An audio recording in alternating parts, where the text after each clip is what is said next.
Realme just announced their Realme GT Master Edition smartphone and we have unboxed it. You can click on the link in the description or on the card icon at the top of the video to watch that video. The phone is designed by a Japanese designer Naoto Fukasawa, and the suitcase inspired design on a Viger grey variant of the Realme GT Master Edition is what will make you instantly like this smartphone.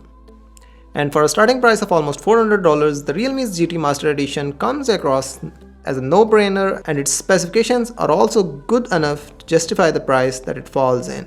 So, how well the device performs when we put it into equation with other smartphones that fall under this particular price segment, let's find out in this review.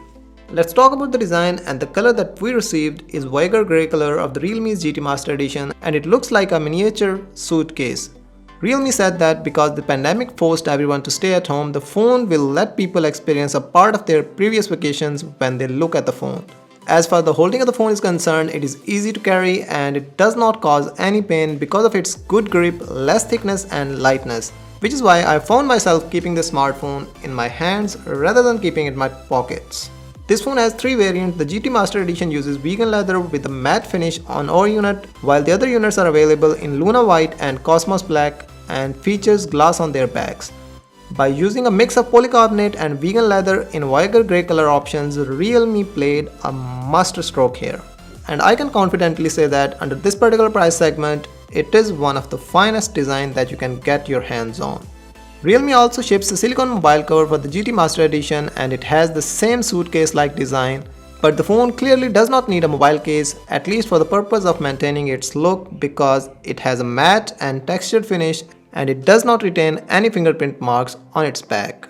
And being a tech reviewer, I personally like matte finishes over the glossy one. The phone offers excellent build quality and the overall look and the feel of the smartphone is exceptional. With such an exceptional build weight at 180 grams, the volume button sits on the left while the power and lock button is on the right side. You get a USB Type-C port for charging, a dual SIM slot without a dedicated microSD card and a 3.5mm headphone jack. And speaking about the dust and water resistant, it does not carry any certifications, so you'll have to be a little careful when using the smartphone under dusty or rainy environment.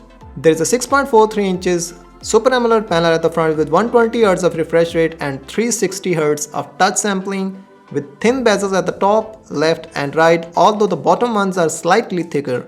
The camera module at the back barely has a bump, so this phone does not wobble much when placed on a flat surface. With 2400 and 1080 pixels of Full HD Plus resolution and 1000 nits of peak brightness, the display of the phone is not only bright enough to use it under direct sunlight, but it is really good to watch movies for long hours. And apart from that, the phone also has Widevine L1 Sport and HDR10 Plus certification too, so you can watch HDR content. It is not supported at the time of recording this video for Netflix, but I'm expecting to get it fixed after the next update. While speaking about the display, the phone also carries an in-display fingerprint scanner and it works like a charm. It can easily detect the fingerprint that is registered and unlocks the screen instantly. Now speaking about the performance, the Realme's GT Master Edition houses Qualcomm's reliable Snapdragon 778G octa-core chipset, and it is backed by Adreno's 642L GPU, and these specs are backed by Android 11 based on Realme's user interface 2.0. Apart from that, the phone carries 8GB of LPDDR4X RAM and 128GB of internal storage, and the reading and writing speeds are super great because of the UFS 2.1 support.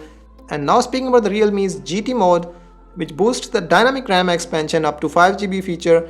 It helps loading apps faster, smoother workflow in terms of switching app, browsing the web, and even makes the smartphone run perfectly without any frame drops, even on highest possible settings that this phone offers, which are HDR ultra frame rate on PUBG Mobile and highest possible settings on Call of Duty Mobile. So as far as the gaming performance of the phone is concerned, you should not be worried about that. Now speaking about the benchmarks, the phone manages to score decent benchmark scores on Geekbench 5 as well as on Antutu. On Geekbench 5, it scored 782 single-core scores and 2722 multi-core scores. While speaking about the Antutu benchmarks, this phone manages to get 534,054 scores, which are above average, and to be honest, these are decent benchmark scores that you can get on any device that falls under this particular price segment. Speaking about the performance, the Realme GT Master Edition has a dedicated GT mode built in. This mode will push the processor to its full speed, clearing any background apps that are running, freeing the memory, and it activates things like Do Not Disturb mode for better gaming performance. And this particular feature is great for the gamers who will be able to freely focus on the game. The phone has Realme User Interface 2.0 at the top of Android 11.0, and it does offer plenty of customizations under personalization in the setting app. Several Realme branded and third-party apps, and most of these can be uninstalled, which is great. But at the same time, I would like to say that these apps should not be installed at the first place. Overall, the software experience of the smartphone is fluid, and I did not find any stutter or lag during my usage of this smartphone for the past 3 days. Now, speaking about the cameras, it comes back with a triple camera setup, with the primary sensor being 64 megapixel with f1.8 aperture, an 8 megapixel ultra wide sensor with f2.2 aperture, and another 2 megapixel macro camera with an LED flash on the back. On the front side, the phone carries a 32 megapixel selfie shooter.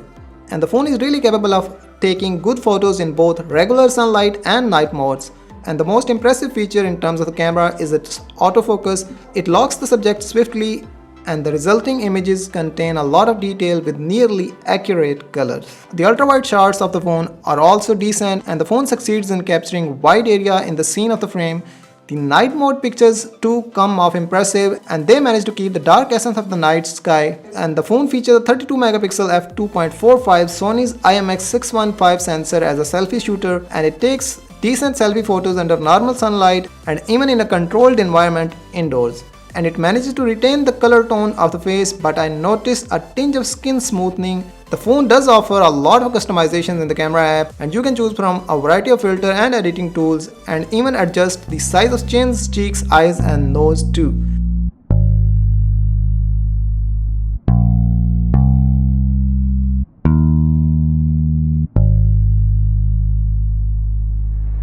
I'm just good at caring too much. Okay guys, so here's a quick sample from the Realme GT Master Edition's front cam. You can check its quality, the exposure control and all other things. The dynamic range is also pretty well, and the camera on the front is wide too, so you can capture and record vlogs if you want to. So there we go. Do let me know how did you find it in the comment section below. As far as the battery life of the phone is concerned, the 4300 mAh battery of the phone lasts for about a day without any noticeable trouble, and the 65-watt charging brick can charge this device up to 100% in under 35 minutes, which is great for most of the people out there. And the 4300 mAh battery has been placed keeping in mind the form factor of the device. The phone can last easily a day even under heavy usage, so you do not have to worry about that, and the charging speed is also impressive. And this phone has achieved 10 hours and 4 minutes in the PC Mark's 10 battery test, which is definitely above average. If you are a big fan of fast charging tech, then this is a perfect phone for you. Now it's time for the verdict, and the Realme's GT Master Edition does retain a lot of great features from standard smartphones that fall under this particular price segment. It has a great display with a decent battery life, a solid software, and the support of fast charging with an impressive design. And speaking of the performance, that is also great and could be further pushed by enabling the GT mode on it. For this particular price segment, the Realme's GT Master Edition is a solid contender, and you can go and get it. So that is it for the review of the Realme's GT Master Edition. I do hope that you liked this video. If you really did, a like and subscribe to the channel would be highly appreciated. And with that being said, I will see you in the next one. Till then, peace out.